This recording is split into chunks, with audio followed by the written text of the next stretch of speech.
रात के तकरीबन 11 बजे थे।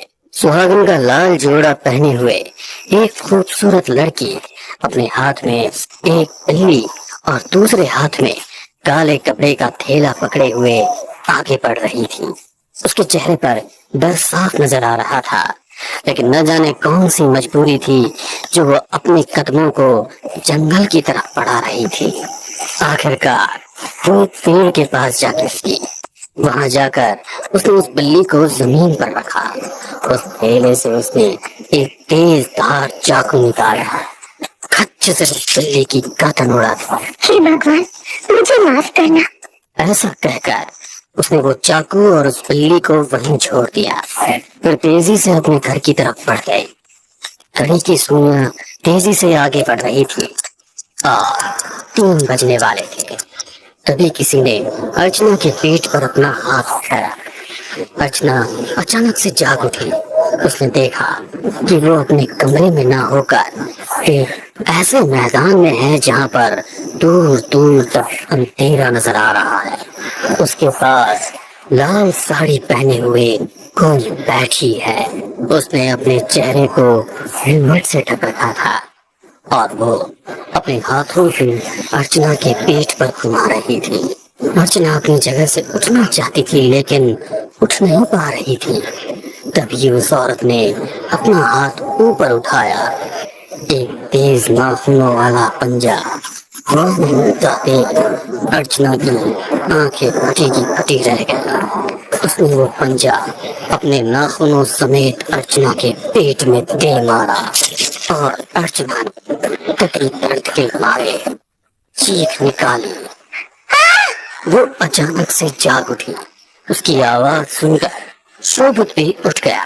वो अपने कमरे में ही था और हड़बड़ाते हुए बोलने लगी। मेरा बच्चा, मेरा बच्चा, उसने मेरे बच्चे को मार दिया। उसका शरीर पूरी तरह कांप रहा था। शोभित ने उसे संभालते हुए कहा, अरे क्या हुआ तुम्हें? कोई बुरा सपना देख लिया है क्या? अभी तो तुम माँ भी नहीं बनी और ये बच्चा बच्चा क्यों चिल्ला रही हो? अर्चना ने जब पाया कि वो बिल्कुल ठीक है तो वो शोभित से लिपट गई। उसे पहली बार ऐसा खौफनाक सपना आया था, इसलिए उसने उसे भूल जाना ही ठीक समझा। उस रात के बाद से हमेशा अर्चना को यही लगने लगा कि कोई हर पल उसके साथ है। जब वो किचन में खाना बना रही होती तो उसे तालियों के जोर जोर से बजने की आवाज सुनाई देती। जब वो बाथरूम में नहा रही होती तब उसे ऐसा लगता कि वो साड़ी वाली औरत उसके पीछे खड़ी उसे देख रही है। कुछ महीने गुजरने के बाद अर्चना ने एक बच्चे को जन्म दिया। बच्चा बहुत ही खूबसूरत था और इसके पैदा होते ही घर में घी के दीने जल उठे। भगवान का शुक्र है, अब मुझे कुछ भी उल्टा सीधा महसूस नहीं हो रहा और मेरा बच्चा भी एकदम सही सलामत है। रात के 3 बजे मुन्ना अपने माँ बाप के बीच में सोया हुआ था और ये परिवार अब बहुत खुश था। तभी अर्चना को वही तालियों की आवाज सुनाई दी। उसने हड़बड़ाते हुए आंख खोली। उसने देखा कि उसका बच्चा एक सफेद चादर पर पड़ा हुआ है और उस चादर का एक कोना उस साड़ी वाली औरत ने पकड़ा हुआ है। वो उसके बच्चे को घसीट कर लेकर जा रही है। मुन्ना, नहीं, छोड़ दो मेरे मुन्ने को, छोड़ दो। अर्चना उसके पीछे भागती, लेकिन जैसे ही वो अपने बच्चे तक पहुंचती तो वो औरत तेजी से चादर खींच लेती और वो बच्चा वापस अर्चना से दूर हो जाता। कौन हो तुम? क्यों मेरे बच्चे के पीछे पड़ी हो? क्या चाहती हो? उसकी ये बात सुनकर वो औरत छम छम करती हुई अर्चना के करीब आई। अर्चना उसको गौर से देख रही थी। तभी हवा चली और उसके चेहरे से दुपट्टा हट गया। वो एक बहुत ही बदसूरत चेहरा था।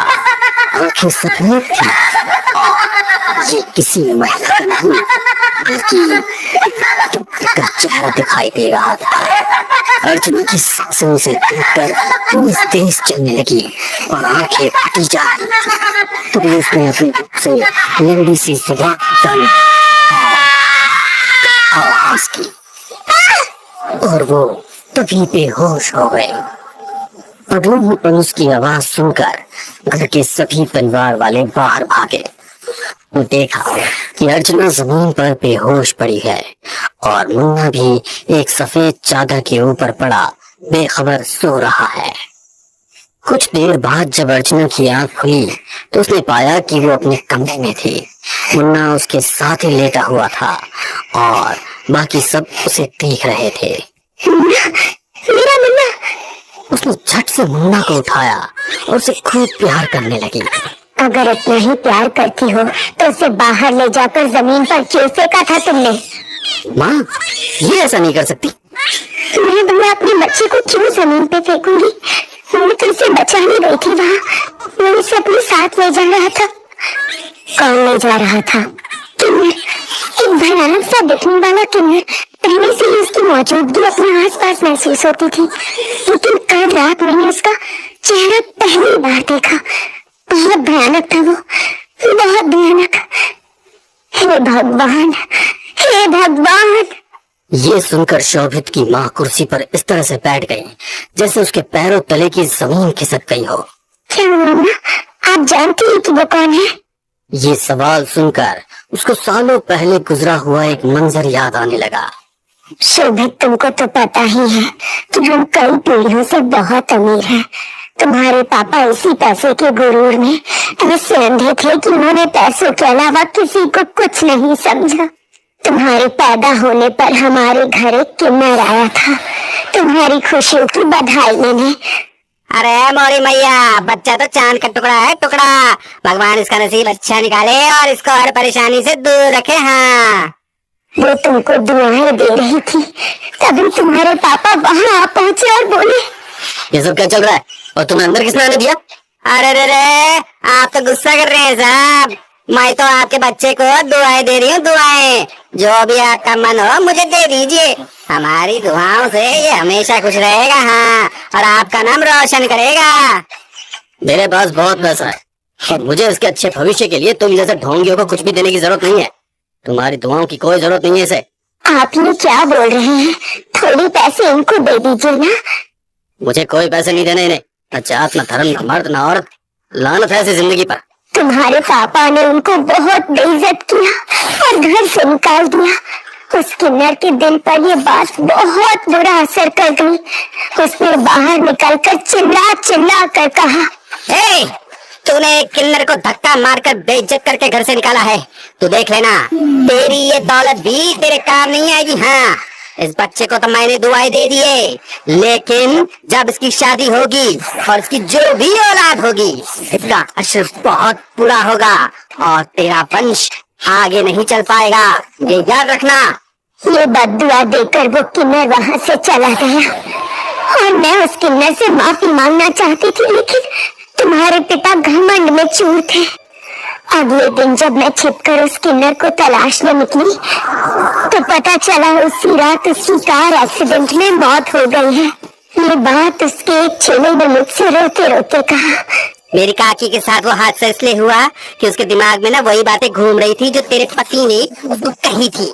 देख लेना, तेरे खानदान पर एक किन्नर का श्राप लगा है, श्राप। वो अपना श्राप अब खुद पूरा करेगी। जब तुम्हारे पापा की मौत हुई तो उसने मेरे डर को और हवा दे दी। इसीलिए मैंने हमारे कुल के सिंह महंत जी से बात की थी। उन्होंने ही मुझे वो टोटका बताया था जो मैंने तुमसे उस रात करवाया था, लेकिन पता नहीं उसको करने के बाद भी वो वापस कैसे आ गई। ये सुनकर अर्चना का हाल ये था कि मानो काटो तो खून नहीं। अर्चना ने अपने मुन्ना को हर वक्त अपनी गोद में रखना शुरू कर दिया, यहाँ तक कि अब उसने सोना भी बंद कर दिया था। वो रात को भी मुन्ना को ही देखती रहती थी।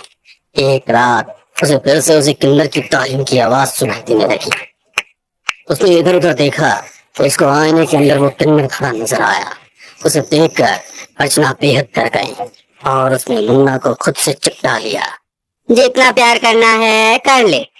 दुर्गाष्टमी आ रही है ना, इस दुर्गाष्टमी की रात में मैं तेरे इस लाल को अपने साथ लेकर चली जाऊंगी और मेरा बदला पूरा हो जाएगा। ये कहकर वो आईने से गायब हो गई। अब वो दिन दोपहर